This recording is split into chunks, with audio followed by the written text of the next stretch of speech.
Hey guys, so this week we're going to talk about general analysis, okay?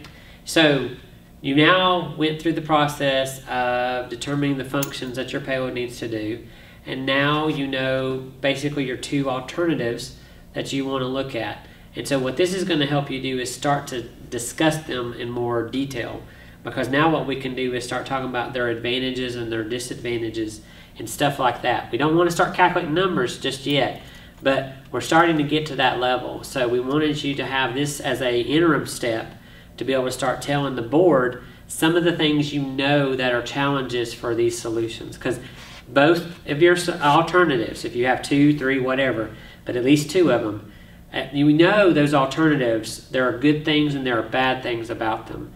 And so that's what we want to talk about this week with you in more detail. This helps you choose. If you have 2 alternatives, how do you choose which one you're going to do? I mean, which one is better? This begins the process of choosing which one. Yep. So we first want to talk to you about graphing, because that's going to become a big issue. Engineers like pictures, right?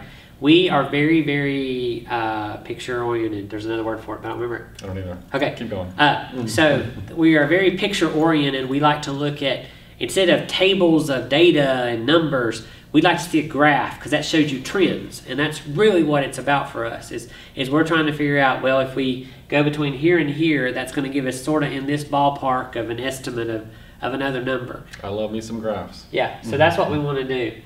And so you can actually use these to help you hone in on what your design looks like, because you're going to eventually do some analysis. You're going to get an analysis protocol is what we call it, from your UAH POC. And that's going to show you equations, and you're basically going to create a model of your design in Excel or something like that, to where you can crunch some numbers. And so this data will then be plotted on graphs, and it will help you show where you should maybe look at stuff, okay? So Excel, if you haven't used Microsoft Excel so far, it's a really good tool to use for this.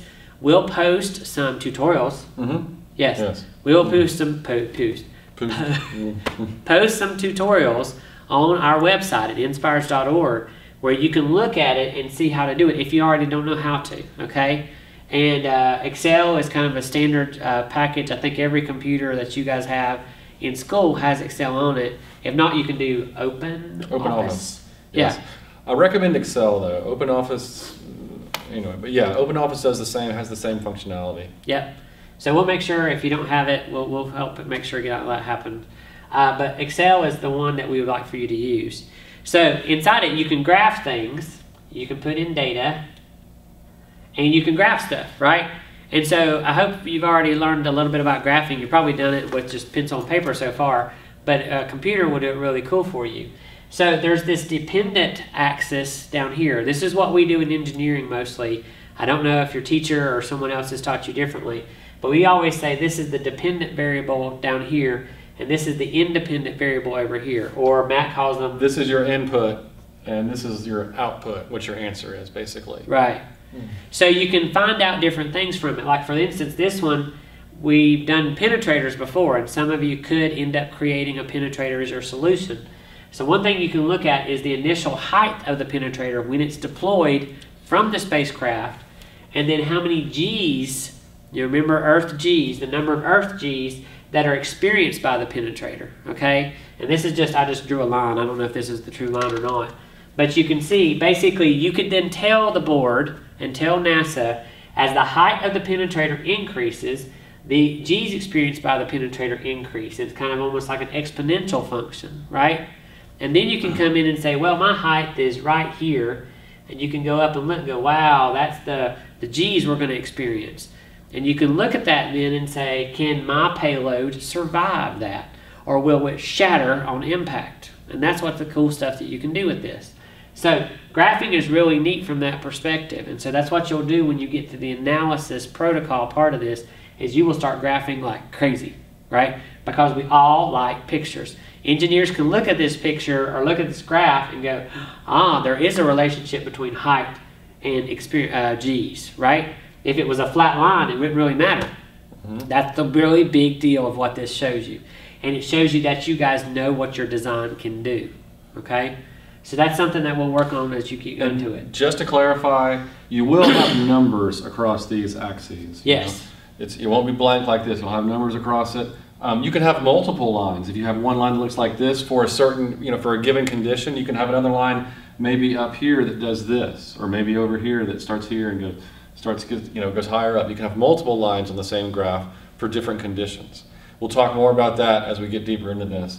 But I just wanted to make sure that you guys realize that there's going to be numbers here. On the InSPIRESS website, on the archives page, there are some excellent examples. Cold Springs, all three of the Cold Springs teams from the spring 2012 semester did great jobs of graphing their some of the aspects of their design. They put graphs just to show, okay, we're going to be right here, which puts us right here, which puts us over here. That's what they showed with their graphs. That's the ultimate goal with this, is to use the graph to help explain why you chose parts of your design, why you chose things about your design. And they did a good job with that if you want to see examples of how they did that. So we don't want you to graph anything right now, but what we want to do is introduce you to this and let you start playing with Excel to make sure you understand how to do it. Because in a few weeks, like I said, UAH will hand you the analysis protocol. Then you have to start crunching numbers, and you'll make pretty graphs like this. And so I wanted to give you a heads up that this is coming, so therefore someone on the team, on the engineering team probably, can get familiar with Excel if you're not already familiar with it, to be ready when this comes down the pipe, because it's going to come very soon. Okay? The other thing we want to talk about is analysis, right? Analyzing the designs. We're going to start this in little pieces. So the first piece is basically to think about the positive or the advantages of a design, or the negative or the disadvantages of a design. Sometimes called pros and cons. Right, pros and cons. We want you, pros and cons is kind of the colloquial. Term. He says familiar term. It's like a term you use with your friends all the time, I'm sure, right? Pros and cons. Yeah. But so we don't want you to just put pros and cons when you talk to the review boards. Not as professional. Not as professional. We want you to use advantages and disadvantages, right? And so I actually went and got the definition, there, blah, blah, blah, whatever. But the big thing is, an advantage is some positive aspect of your design, and the disadvantage is some negative aspect of your design, right? And they will have both. That's a big key to this, right? Every design has advantages, has pluses and minuses, if you want to think about it that way, right? There are several pluses to things, but there are several minuses as well. And what you want to do in a design is emphasize the positives and downplay the negatives, and try to make sure they're not going to really impact your design that much. Okay? But downplay, he doesn't mean lie about them. He means try to think of ways so that the negatives don't become a huge impact on your design. It's called mitigate the negative aspects of your design. I'm not sure of a better way to describe that, but when he says downplay, he doesn't mean hide them like, they don't exist. Don't do that. Yeah. But come up with ways to solve the downsides of your design. Or those parts don't actually impact it as much. So there's other ways you can do this as well. And you can start doing this now. This is something you can start looking at now. This is what they will be doing now. Yes, is the pros and cons, the positive, That's what we're talking about. Advantages and disadvantages. I know we showed them graphing first, and not doing that yet, but this is yes. Making sure they realize this is now. Yeah. So, for example, let's talk about cars, because you guys know probably a lot more about cars than definitely we do. Let's talk about cars. And so let's talk about if we wanted to buy a new car, right? So let's get two alternative designs. So you could pick an SUV like a Ford Explorer. Explorer. I was going to say Escape, but that's not really the big one. Ford Explorer, or what's the big boy? Ford Expedition. Expedition, right? That's a car, right? And it has advantages, right? Its advantages is it hauls a lot of people, it takes a lot of crap, it's roomy, it's really comfortable, it got all the pluses of, Bluetooth and probably all that stuff, and lots of cup holders, and lots of cup holders. When you have a big family and that kind of thing, that's a pretty big deal. And it also put up, if you get hit, if you get in a car accident, yes, lots of steel around you. There's no substitute for steel. Lots of steel to protect you. Your parents will be interested in that. Yeah, and you can tell things will change as you grow older. Advantages to some cars right now are not advantages later on in life. So it's also in the eyes of the customer, right? The perspective of the customer. Like for me right now, I'm going to have another baby now. So I want my car to be, I want every airbag in the world. So if I get dinged by anything, all the airbags deploy and my baby goes, He's going to drive in a tank. Yes. So a Volvo tank. Right. So that's the kind of thing. But when I was your age, I didn't really care about that much. I was into how cool the car looked and how it was going to be, right? That was the kind of thing that you were more interested in. So that's one. But the negatives of that SUV, right? It has really crappy gas mileage, right? It will take a lot of gas, and right now, it's really expensive, and so that's a big deal. Maintenance could be a big deal for it. The Expedition can't fit in some parking garages. It's too big. It's too tall. Yes. So, and parking spaces. You got to have a lot of room in parking spaces. And opening doors and smashing into the car is probably not a good idea. So, see, it has disadvantages, but the advantages to someone who wants the big, cushions and haul lots of people and lots of crap around outweigh the disadvantages, right? So that's the point, is that's one good example of that. You do this every day, you just don't realize it. When you decide what to wear when you go into school, when you decide what to buy when you're at the store or whatever, the mall or whatever, and you're buying clothing, and I'm thinking about clothing a lot for some reason. But you're weighing. I know, yeah, because I don't have any, because I wear the same shirt all the time. Isn't it weird? He's got the same shirt on again. This is the same day. Come on, it's the same day. So you're wearing the same stuff. So I changed. It has advantages and disadvantages. This is purple. Yeah. So, or if you want to look at a car that might be more realistic for you guys, like a fast car, like a little, like a Ferrari. That's very realistic. Realistic. Yeah, realistic. Well, fun. Yeah. They're very fast. They're fun. They're impressive. They still get really bad mileage. The disadvantage, they cost a fortune. They cost a fortune. If you get in a wreck, you're dead. Yeah. Because you were going fast to begin with, and there's not much metal around them. They're mostly fiberglass now. So that's dying is a disadvantage. Probably the ultimate disadvantage. Yeah. So anyway. So you can do this with just about anything. Think about like a Honda Prius, or what you got? Mini Cooper. Mini Cooper, yes. Honda Prius? Isn't it? Honda makes Prius. Toyota. One of them foreign things. Prius, you can think about its advantages are it's got an unbelievable gas mileage, right? It does all that perfectly. But its disadvantages are kind of the advantages of a Ford Expedition. It's freaking small, right? And it goes, so you're like shoved in there, and tall people really don't like them probably. Do you like them? What? Well, you're taller than me, so I don't know. My car? Yes. I got lots of leg room. No, he doesn't. Yeah. He don't lie. But some of the fast cars are hard to get into and out of. They're low to the ground. You gotta his Mini Cooper. You gotta actually get on the ground first and then crawl into the car. Yes. So his Mini Cooper's that way. It feels like you're just riding on the ground. Yes, Mini Cooper. Yes. And he doesn't have a lot of room in there. No. I mean, he's got 2 car seats, and that's like. Yes, I can fit 4 paper clips in the back of my car. That's it. Yes. So, but he likes it for some weird reason. So there were advantages to buying it. The advantage is it's already paid for. Yes. The main advantage of this car is paid for. Plus your wife really likes it. Yeah, my wife likes it, but it's paid for. Yeah. So you can see this as anything. See, that's the point, is the advantages and disadvantages.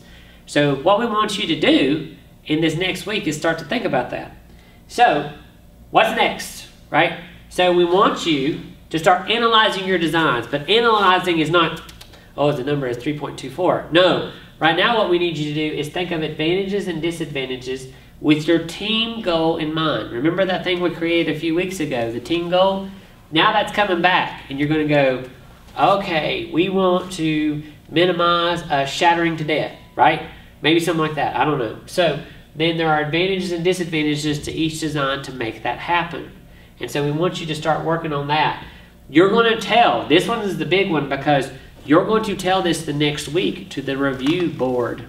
And so that's a big deal right now, right? They want to know that you've thought about this, that you've thought about your 2 alternatives, and you thought about advantages and disadvantages, pros and cons, whatever. They want to say pros and cons. No, advantages not pros. Advantages and disadvantages. Don't listen to him. Lots of syllables. So they want to know that you've looked at your design critically from all angles, basically. Because sometimes, I'm sure it didn't happen with y'all, not y'all.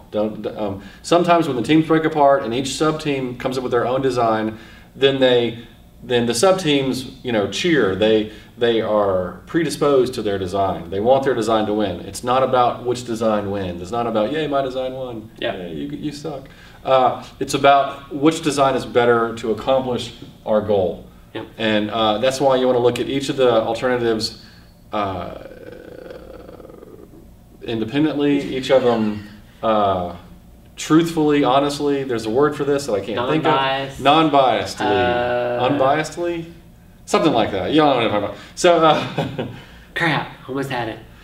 We'll think of it, and then we'll edit it back in the tape. So, you're like, tape? You show how old you are. Tape, yeah. Tape. What's tape? Yeah. So, masking tape? Yeah.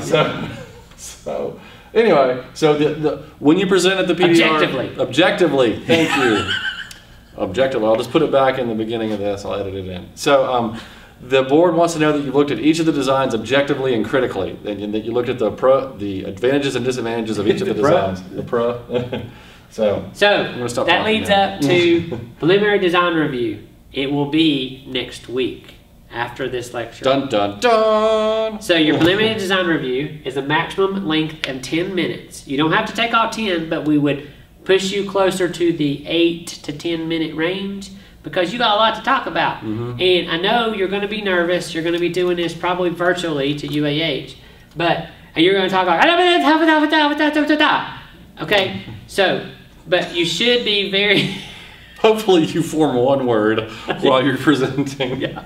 So, but you've got some time, so take your time and talk about everything that you're going to do, right? That you've been doing. That's the point to this, but you only get 10 minutes to do it, so don't run over. And then they get You'll 10 get minutes. Stopped at 10 minutes. Yes, by one of us. One of us is going to say, that's it, it's over, stop. And then the board gets a maximum of 10 minutes. 10 minutes to basically ask you questions, talk about what you've done so far, what they think are very good things, what things maybe you need to work on some.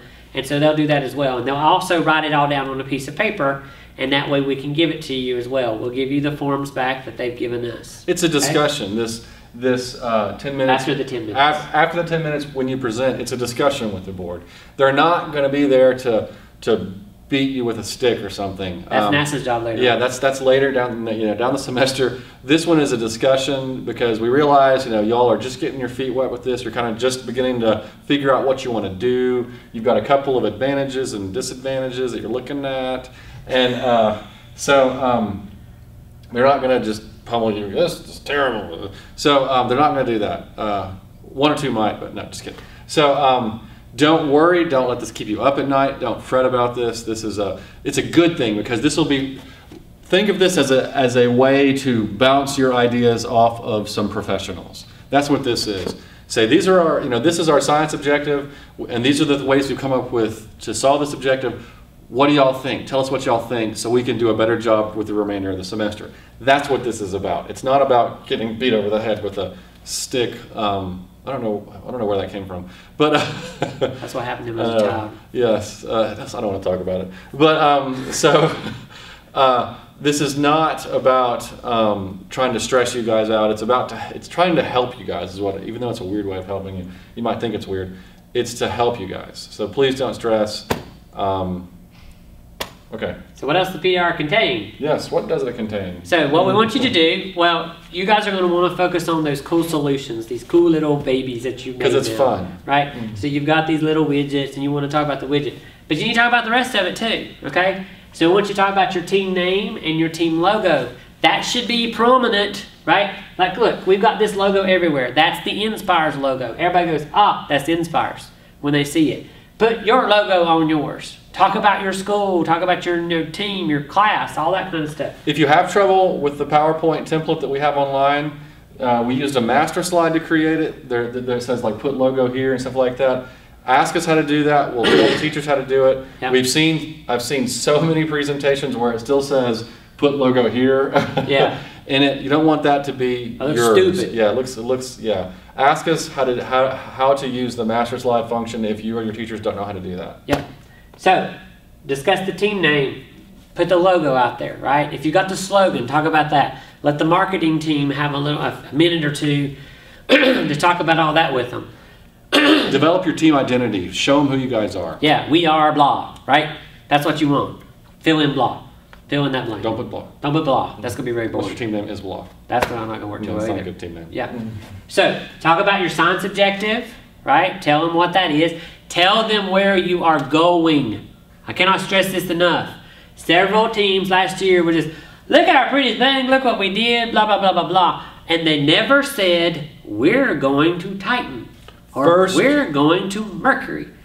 Never said it. First rule of planetary science, always tell them where you're going, because it's a big solar system. Yeah, and it's a big freaking deal if you're going to Venus or you're going to Ganymede, right? That's a totally different scenario for them. Yes. So they need to understand that in the beginning, because then they're going to be going, if you didn't say you're going to Venus, you're going, we're going to worry about sulfuric acid and blah, blah, and they're going, where, at Ganymede? That's just stupid.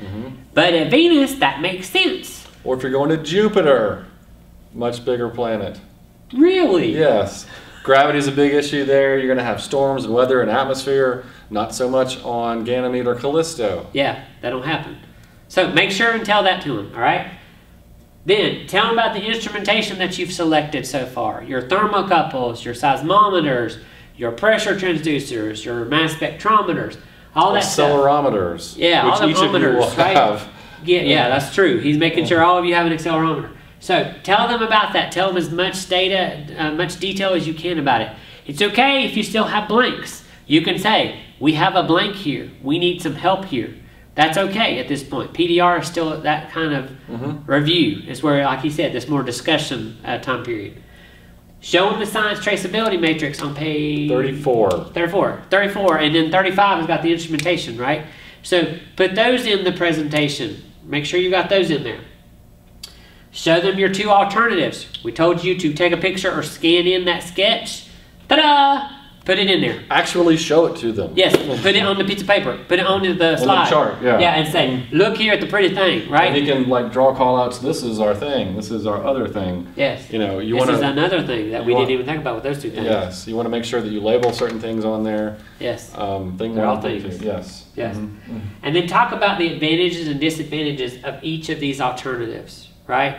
When we talked about it in graphing and general analysis, we talked about how you needed to think about. Oh, that was this lecture, wasn't it? Yes, we just talked about it. Like 5 minutes ago. Shut up. It's too early in the morning. So the advantages and advantages of... If you have advantages and advantages, do it. You have won. Go with that design. The advantages and disadvantages of each of these alternatives. You need to show them that, okay? And that's where it stops. I know you're thinking, holy crap, that's a lot. But that's where it stops for this thing. At the same point, all of this better be in that design status document. You will ship it to UAH, right? Yeah, you're going to go through... What? No, electronically, yes. Yes, electronically. Website. You're going to go through the website. It's in the book of how to do it. We want you to ship that to UAH, and we will give that to your UAH POC, who can then comment about the design status document, because all that's going to flow into the PCP, the payload concept proposal, right? So all that's got to happen. Now, remember when you're doing this, remember when you're going through you want to start with your objectives. Say, this is what we're going to do. This is where we're going. This is what we want to do there. Yep. These are the two or three ways we've come up with to accomplish this objective. But when you're going over your alternatives and your advantages and disadvantages, make sure that you're clear about which one you're talking about. You have to forget that you've been working on this project for 3 or 4 or whatever 5, 6 weeks that you've been on it so far.